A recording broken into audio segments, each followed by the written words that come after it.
I'm driving to give a presentation to a great MBA school. It's called HEC. MBA students, they're in town from France here in San Francisco. They come every year. For the past couple of years, I always give them a presentation on how to raise money when you're trying to start a company. So I'm actually going to bring you into the classroom with me today to watch it. And so that will be today's vlog. I hope you enjoy it. Thanks. So Chris, thank you very much again for joining us. I hope the group is going to enjoy your presentation as I enjoyed. And welcome back. That's great. Thank you. Thank you very much. I'm very honored to be here. I see your class every single year in October. This is the third year in a row right now. So what we're going to do is I'm going to discuss how to pitch your business model to a venture capital firm or high net worth investors so you can raise capital. And you always want to use other people's money, and I'll explain why during this presentation. And so there's a lot of videos within this presentation, and we'll get started with the first one in a second. It's on Steve Jobs, on when he introduced the iPhone more than 10 years ago. It seems like yesterday. It's amazing. But quite often, the way you present can be just as important, if not more important, than the content itself. Because when you're selling yourself to venture capital firms and other potential investors, you're selling yourself and not just the company that you're starting. So you always have to present right from the heart. Now, there's three categories or three things that the most successful entrepreneurs have in common. And we'll talk about this today in a lot of detail. The first one is passion. The second one is the ability to always stay positive. The glass is always half full, it's not half empty. And the thought process that small groups of people can always beat larger companies. David always beats Goliath. So I apologize, the sound setting in this room is not that high. So this video is on max. So let's take a look at this video, and then I'll come back and I'll give you some concluding remarks on this. Thanks.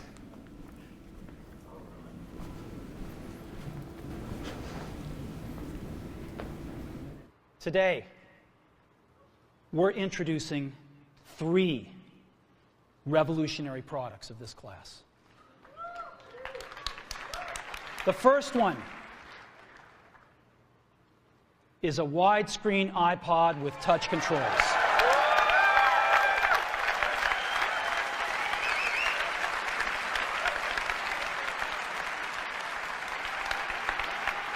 The second is a revolutionary mobile phone.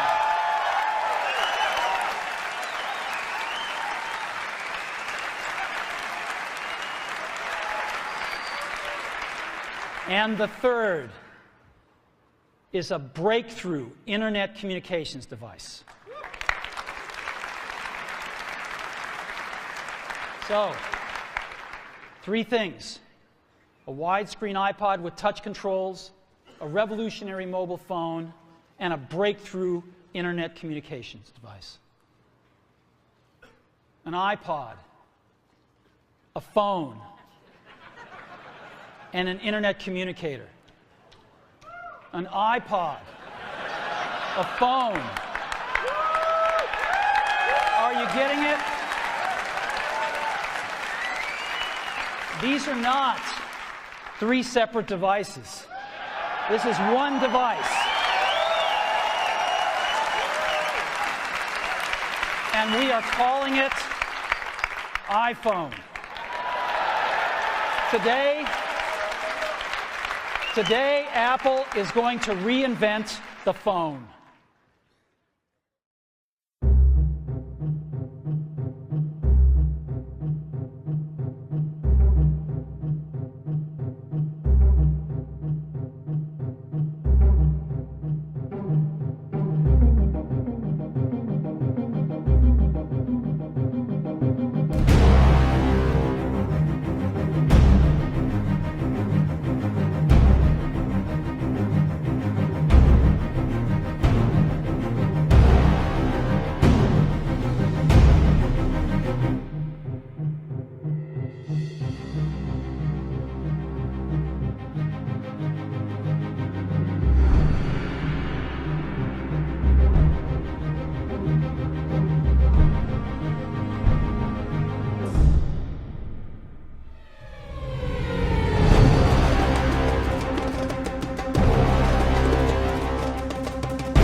All right, so there's 7 things that we're going to talk about today.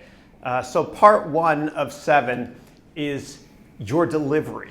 Okay, the art of raising capital. This is part 1. Okay, your delivery is crucial when presenting to investors, and your idea is not really as important as you think it is. Of course, it's important, but what's more important is the way that you deliver. People might not remember what you said, but they'll never forget the way that you made them feel. Okay, so what matters is you. And a lot of the time, what happens is when you present to high net worth investors or venture capital firms, especially if it's an early stage startup, they'll see if they can fall in love with you, the entrepreneur, because they know that your business model is going to change materially over the next 3 to 5 years. And so when they look at you presenting, they think of you like you're a salesperson and they're a customer. Are you getting your customer excited about your business model or not? All right. Now, does anybody know what TED stands for? Yep. Technology? Two more, yeah. Education and design, yeah, exactly. And so you want to really pay attention to the design of your slides as well. Less is more. You saw that image I put up of YouTube versus Google in this opening video. Okay, and what I'll do actually is I'll put all these slides online for you tonight, okay? All right, thanks. So you shouldn't have a mission statement. It's very old school. You should have a passion statement. And a lot of technology companies have created brilliant passion statements over the years. So for example, we here at Apple are here to put a dent in the universe. It's simplistic, but it sells. Less is more. And metaphors work exceptionally well. And the late, great Andy Grove was instrumental in creating Intel's marketing campaign, where he branded it as a microprocessor is the brain of the computer. To be able to understand and remember from a branding perspective what's inside your computer is an amazing thing. I mean, nowadays, we don't know what chips we have in our computers, right? So marketing is very important. And quite often, the best technology company doesn't win. It's a technology company with the best marketing. Okay. And you want to keep it really simple as well. As I said, less is more. And if you can, you want to bring up customer testimonials. Those work exceptionally well, especially if you have large brand name customers that can be reference customers, like a big bank, for example. And short video clips work as well. And you just want to present differently. Be different from everybody else. Think different, stand out. Everybody gives these boring presentations.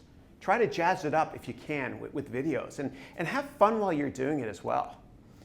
And you want to show the product right away if you can. What's amazing is I see a lot of startup pitches and they don't show the product until like 10 or 15 minutes into the presentation.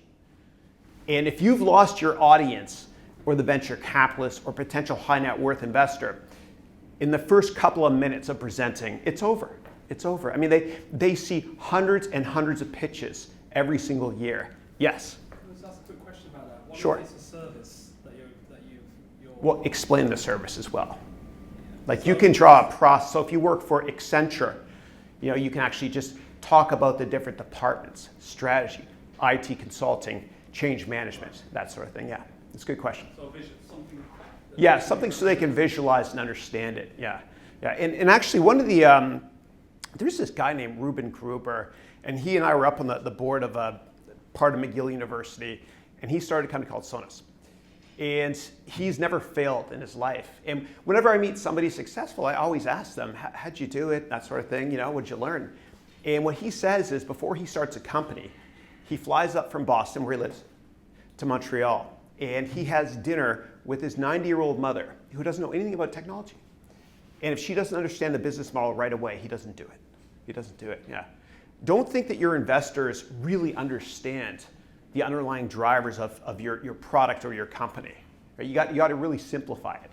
Okay, so show the product. And you want to inform, educate, and entertain.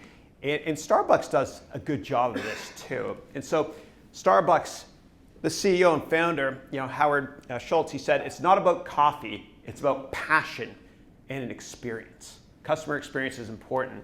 Even with the new Apple Watch, Anybody have the new one here? The packaging's off the charts. It's an incredible customer experience. It's amazing. All right, so you want to present with passion always, right from the heart. And don't read a script. Just wing it right from your heart because it will show. Just be you. People love you for who you are. Okay, it's too hard to try to be somebody else. So if you use lists, use a maximum of 3 bullet points per slide. We can't remember more than 3 things anyway on a particular slide. And even Matthew McConaughey, I don't know if you noticed, but he talked about 3 things. And Steve Jobs, at the beginning when I showed you that presentation, he had 3 images up there to kind of describe what the iPhone is. 3, less is more. You get to work less hard, so to speak.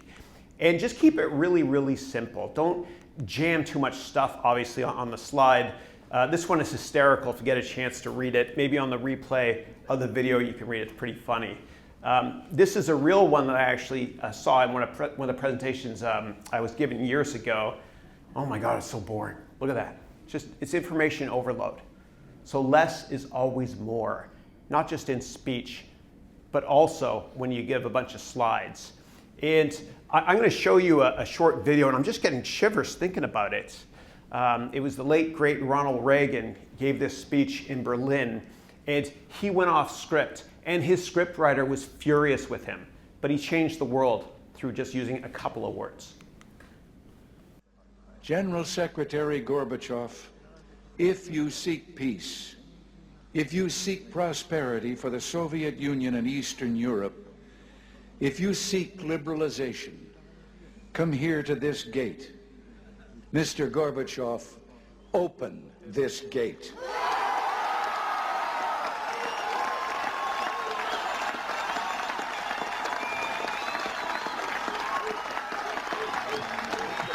I love it. So simplistic. And us versus them always creates loyalty, especially if you're a smaller company taking on IBM or Apple or Microsoft. People love that. It always creates a sense of loyalty and great from a branding perspective as well. And so what you want to do is you want to introduce the antagonist, kind of say who the enemy is. And then after that, after you've introduced who the bad dude is, then you can show the hero.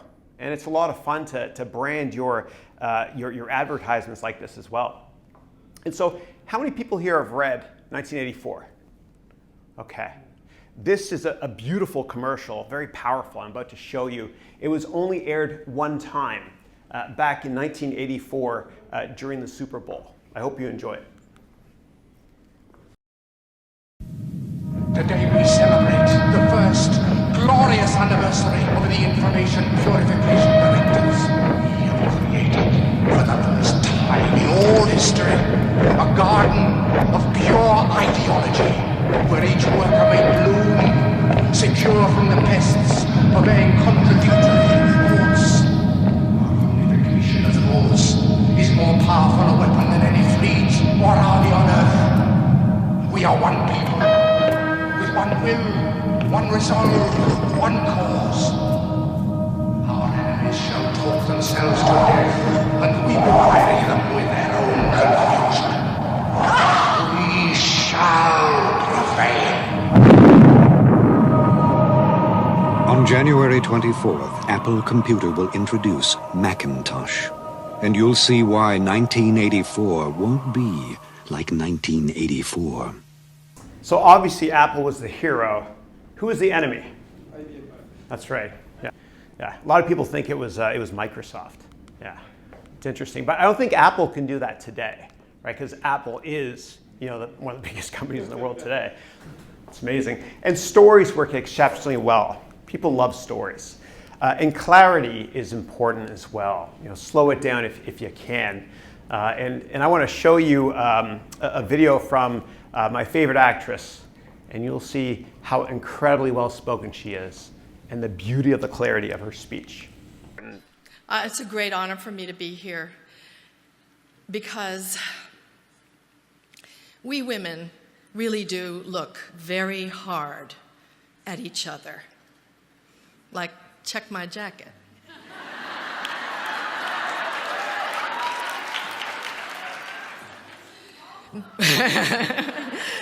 We can be hard on each other.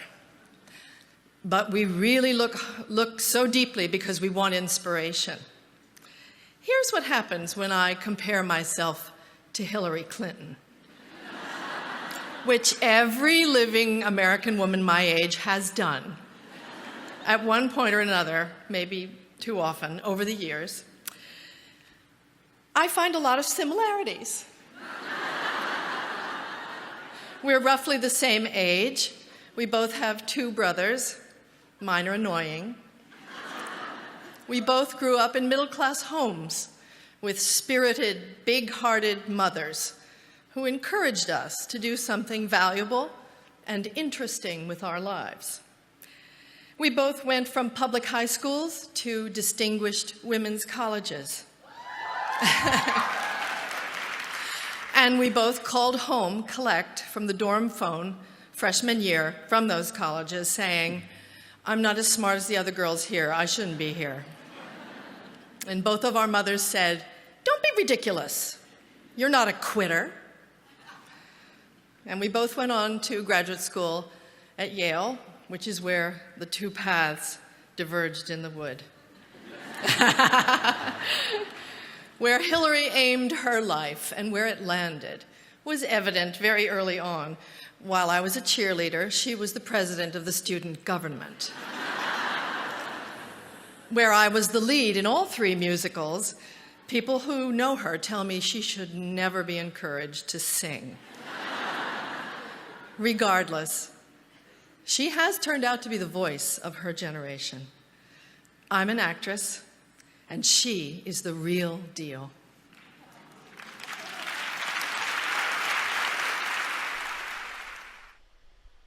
Humor and self-deprecation work extraordinarily well. Make eye contact with everybody.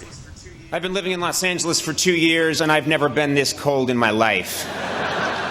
I will pay anyone here $300 for Gore-Tex gloves. Anybody. I'm serious. I have the cash. Before I begin, I must point out that behind me sits a highly admired President of the United States and decorated war hero, while I, a cable television talk show host, has been chosen to stand here and impart wisdom. I pray I never witness a more damning example of what is wrong with America today.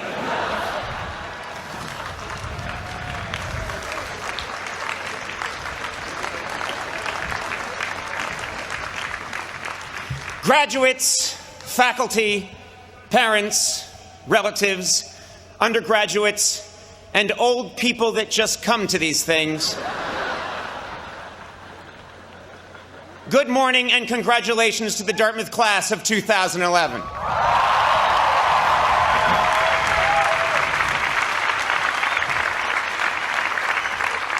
Today you have achieved something special, something only 92% of Americans your age will ever know: a college diploma. That's right, with your college diploma, you now have a crushing advantage over 8% of the workforce. I'm talking about dropout losers like Bill Gates, Steve Jobs, and Mark Zuckerberg. Incidentally, speaking of Mr. Zuckerberg, only at Harvard would someone have to invent a massive social network just to talk with someone in the next room. My first job as your commencement speaker is to illustrate that life is not fair. For example, you have worked tirelessly for 4 years to earn the diploma you'll be receiving this weekend. That was great. And Dartmouth is giving me the same degree for interviewing the 4th lead in Twilight. Deal with it. Another example that life is not fair: if it does rain, the powerful rich people on stage get the tent.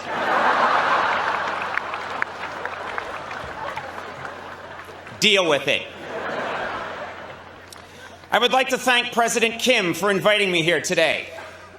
After my phone call with President Kim, I decided to find out a little bit about the man. He goes by President Kim and Dr. Kim. To his friends, he's Jim Kim, J to the K, Special K, J.K. Rowling, the just kidding Kimster, and most puzzling, Stinky Pete.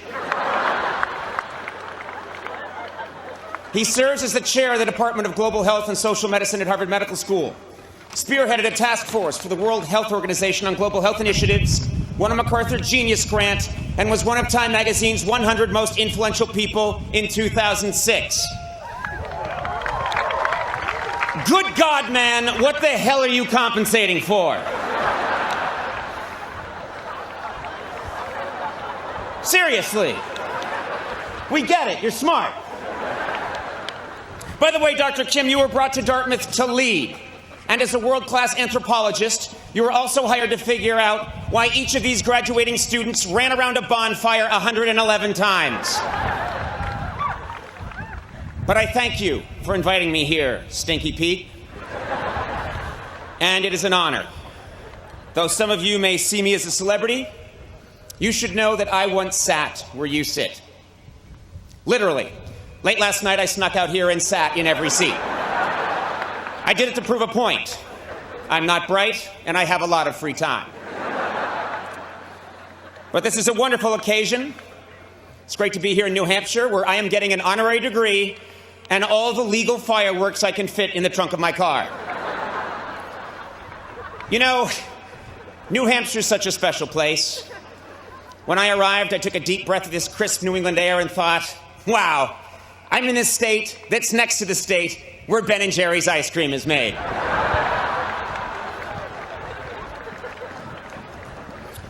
But don't get me wrong, I take my task today very seriously. When I got the call 2 months ago to be your speaker, I decided to prepare with the same intensity many of you have devoted to an important term paper. So late last night, I began.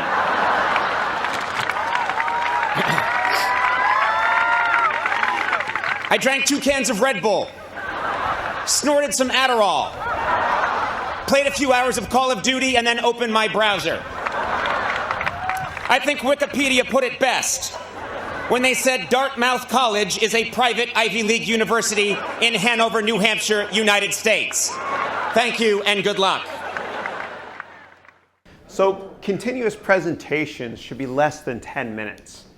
You know, you want to mix it up and have breaks or little videos every now and then, just to make it more fun and more engaging. It's more fun for you too when you're presenting.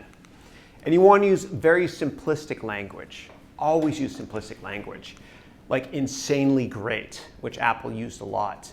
And when I used to have my own column in Inc. magazine, my editor used to tell me to try to write at like an 8th grade level, right? Instead of trying to create all these big words and whatnot. Keep it simple, keep it simple. Insanely great's a good one. Or the iPod Shuffle is smaller than a pack of gum. Or the iPod is the size of a deck of cards. And simplicity works really, really well. Less is more, and we know that Apple is brilliant when it comes to this. You always also want to repeat your most important message over and over again.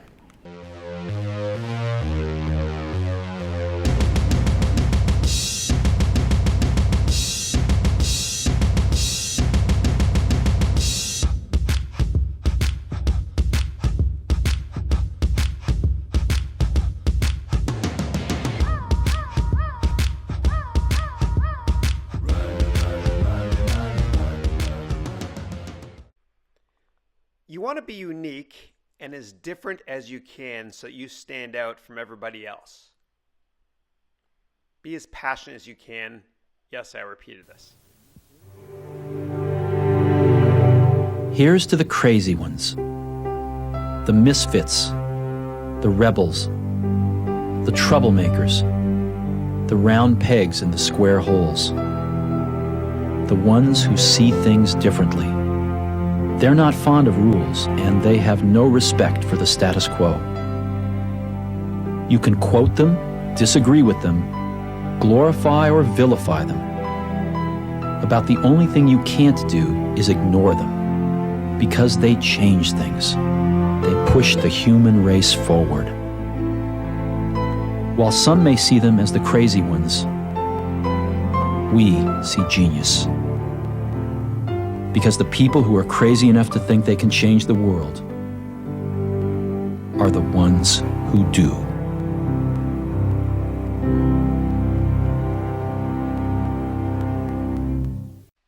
it's important to go off script often and speak from the heart. Thank you all. Get him, George! I want you all to know, you can't go any louder.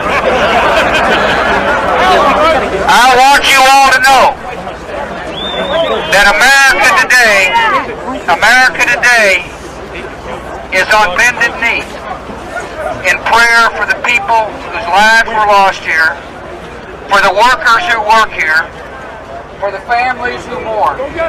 This nation stands with the good people of New York City and New Jersey and Connecticut as we mourn the loss of thousands of our citizens. I can hear you!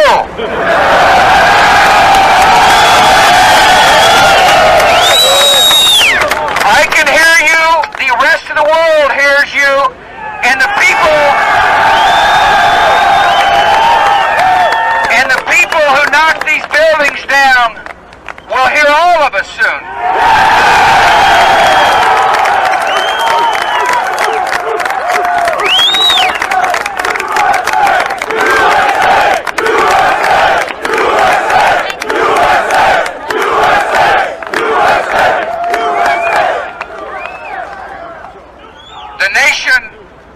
The nation sends its love and compassion. God bless America! To everybody who is here. Thank you for your hard work. Thank you for making the nation proud. And may God bless America.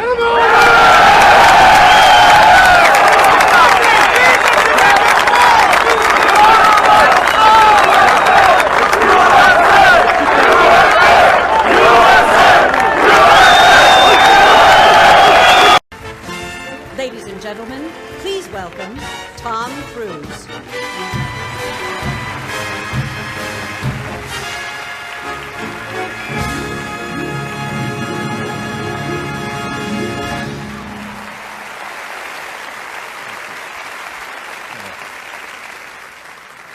When the great director Billy Wilder was asked, what makes a movie unforgettable?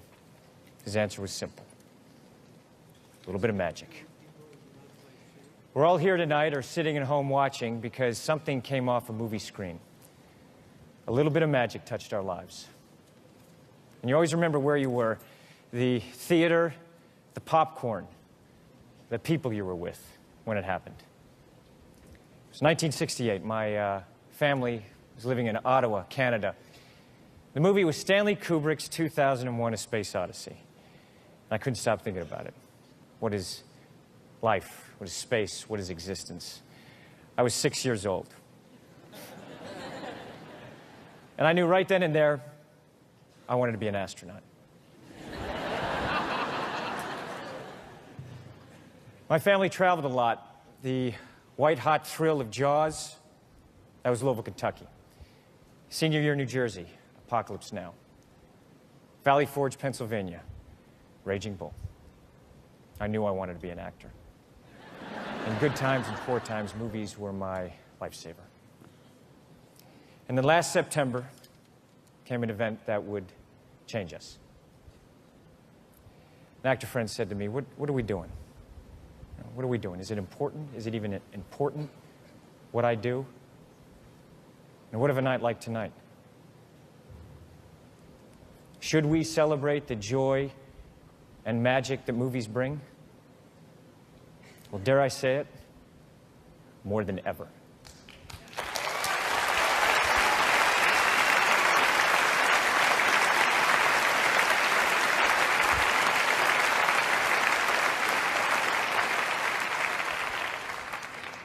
A small scene, a gesture, even a glance between characters can cross lines, break through barriers, melt prejudice, just plain make us laugh. Brings us all together. That little bit of magic. That's just me. Tonight we are going to listen to you. Documentary filmmaker Errol Morris crisscrossed America asking moviegoers and culture makers a question. What do movies mean to you? And you answered. So let's expand this beautiful stage into every one of your homes, and maybe even some of you will answer this question as you stand on this stage tonight. What do movies mean to you? So pull up a sofa. It's just us talking. It's Oscar night. All right, boss.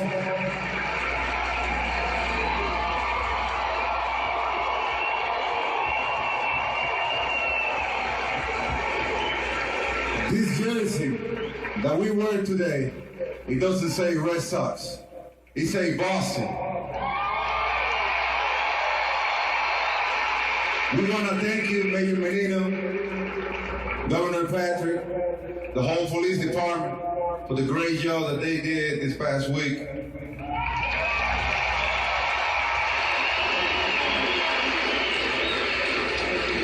This is our fucking city. And nobody's gonna dictate our freedom. Stay strong. Thank you.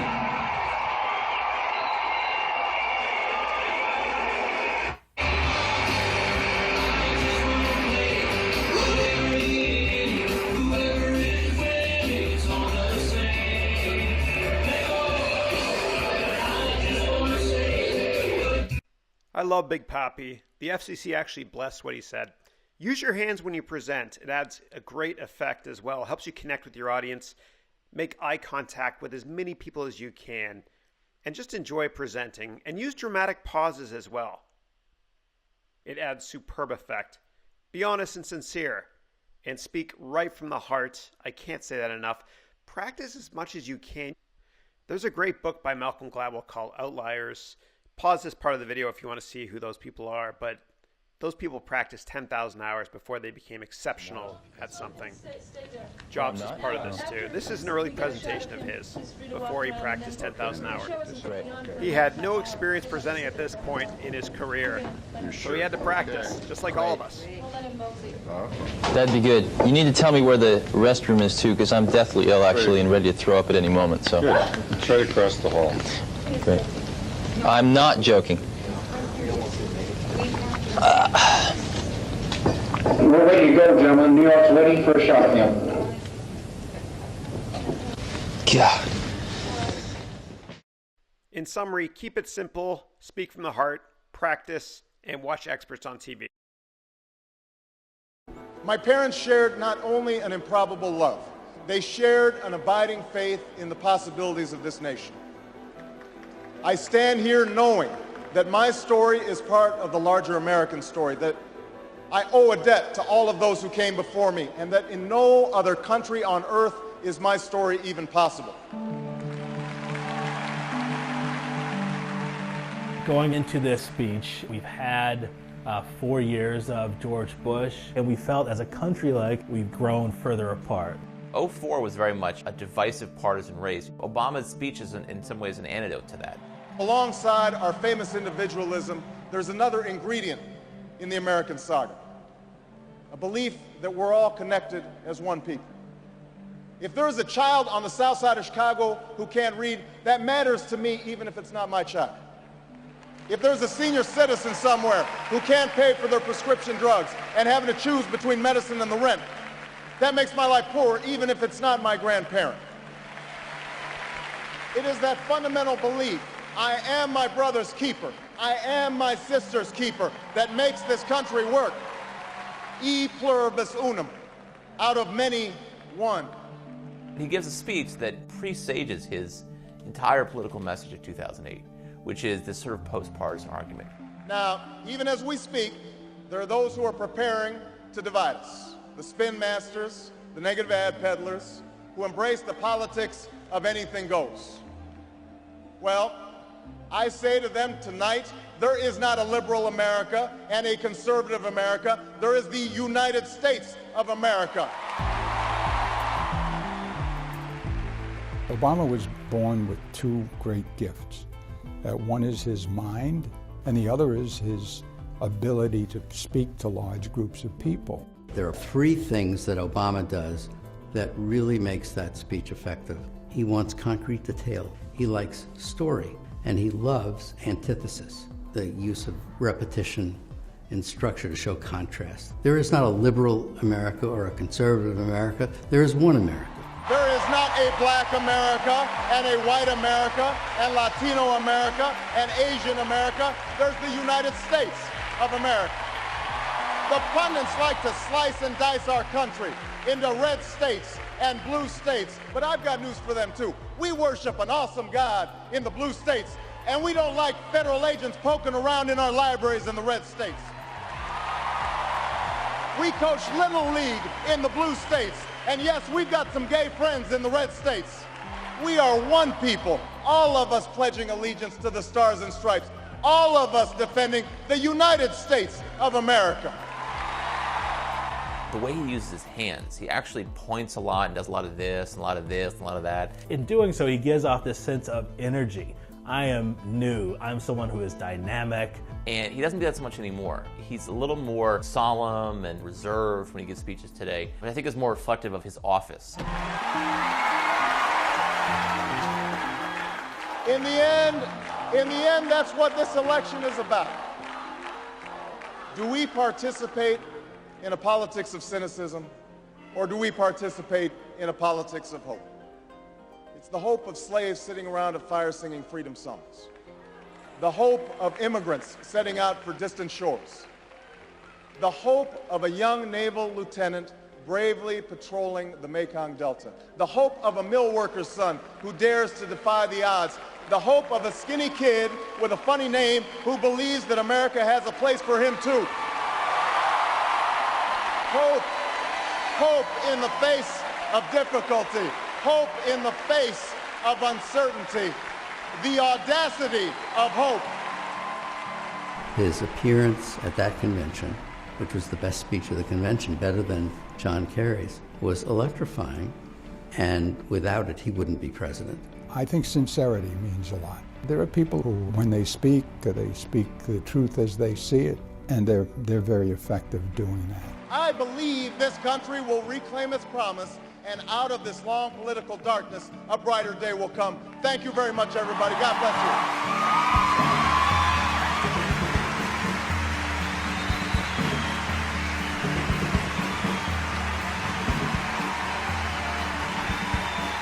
All right.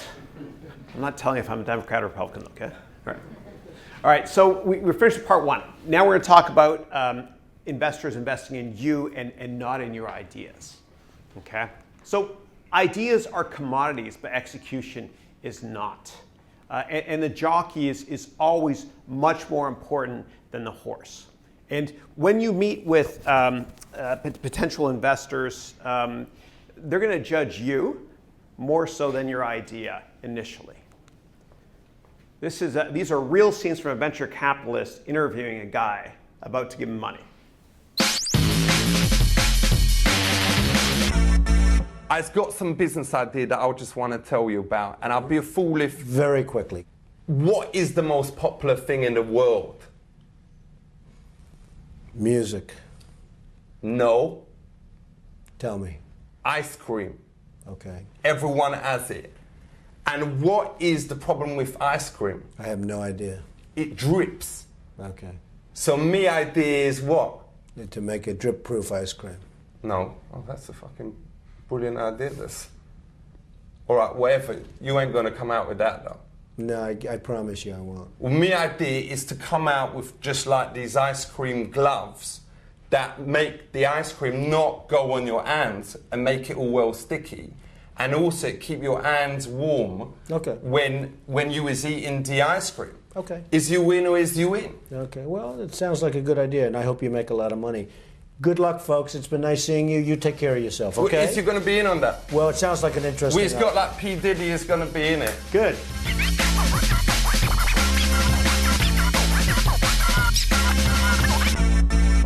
It is ice cream.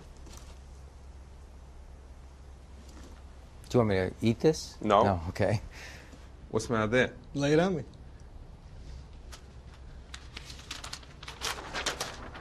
The ice cream glove. That's a C, which means that you can't nick it. All right. Have you seen one of these things before? Sure. Everyone in school learns these things. Sure. Venn diagrams. Sure.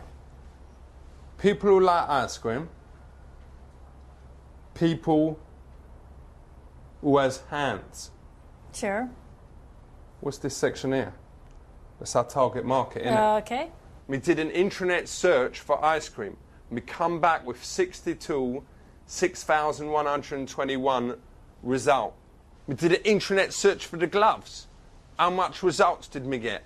325, 0, 113. So you times those together, what does you get? This is just people on the internet looking in. 203 zillion, whatever, 496,400, and then a 1. Check this out. If all those people bought one glove at $19.99, just one glove, business would be worth, wait for it. I'm waiting. That much.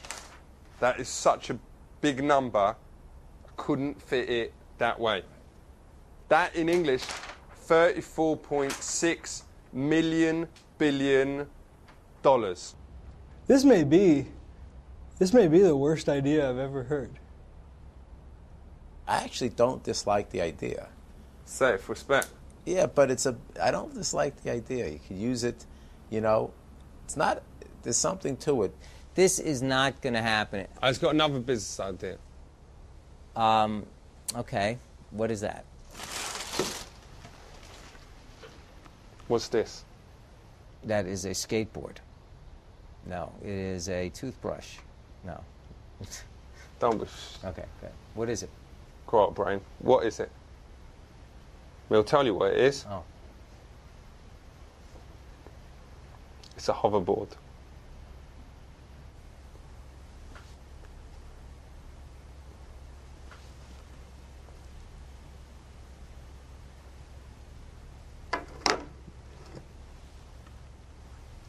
I don't understand what you mean. It's a hoverboard. As you've seen Back to the Future. Yeah.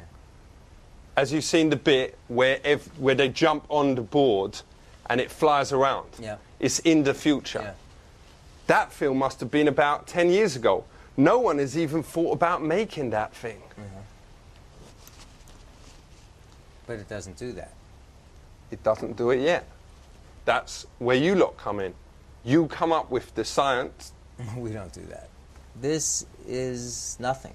It's a film. Well, they must have used the board from somewhere. They made one of them that worked. No.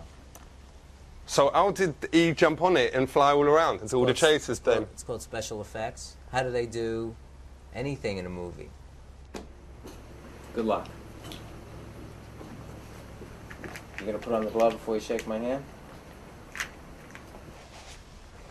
Okay, good luck.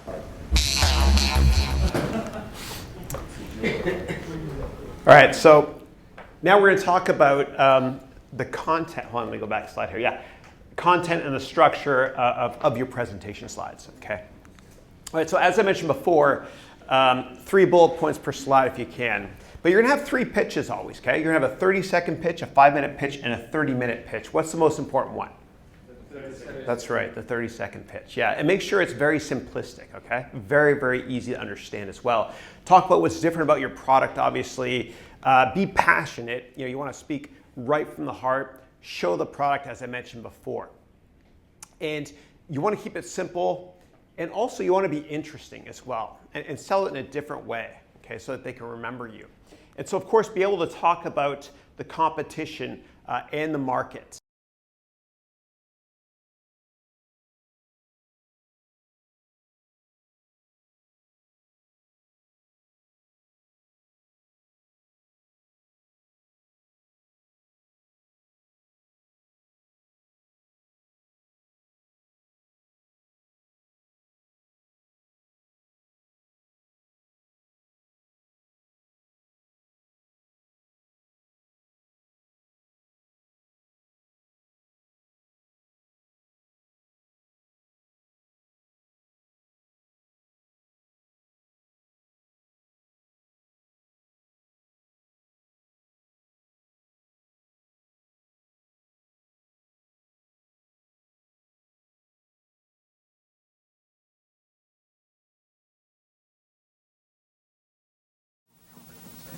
No, I've actually always found something to be very true, which is most people don't get those experiences because they never ask. I've never found anybody that didn't want to help me if I asked them for help. I always call them up. I called up, this will date me, but I called up Bill Hewlett when I was 12 years old, and he lived in Palo Alto. His number was still in the phone book. And he answered the phone himself. He said, yes? He said, hi, I'm Steve Jobs. I'm 12 years old. I'm a student in high school, and I want to build a frequency counter. And I was wondering if you had any spare parts I could have. And he laughed, and he gave me the spare parts to build this frequency counter, and he gave me a job that summer in Hewlett-Packard, working on the assembly line, putting nuts and bolts together on frequency counters. He got me a job in the place that built them. And I was in heaven. And I've never found anyone who said no or hung up the phone when I called. I just asked. And when people ask me, I try to be as responsive, to pay that debt of gratitude back. Most people never pick up the phone and call. Most people never ask. And that's what separates sometimes the people that do things from the people that just dream about them. You gotta act. And you've got to be willing to fail. You've got to be willing to crash and burn, with people on the phone, with starting a company, with whatever. If you're afraid of failing, you won't get very far.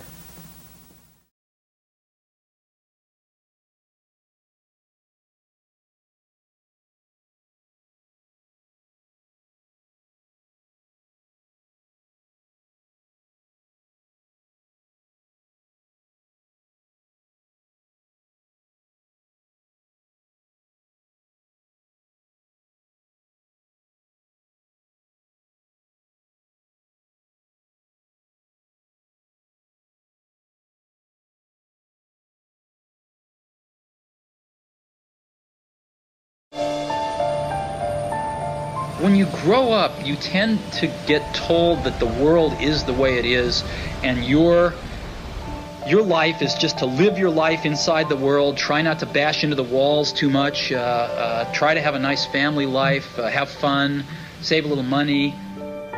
That's a very limited life. Life can be much broader once you discover one simple fact, and that is everything around you that you call life was made up by people that were no smarter than you. And you can change it. You can influence it. You can build your own things that other people can use. Once you learn that, you'll never be the same again.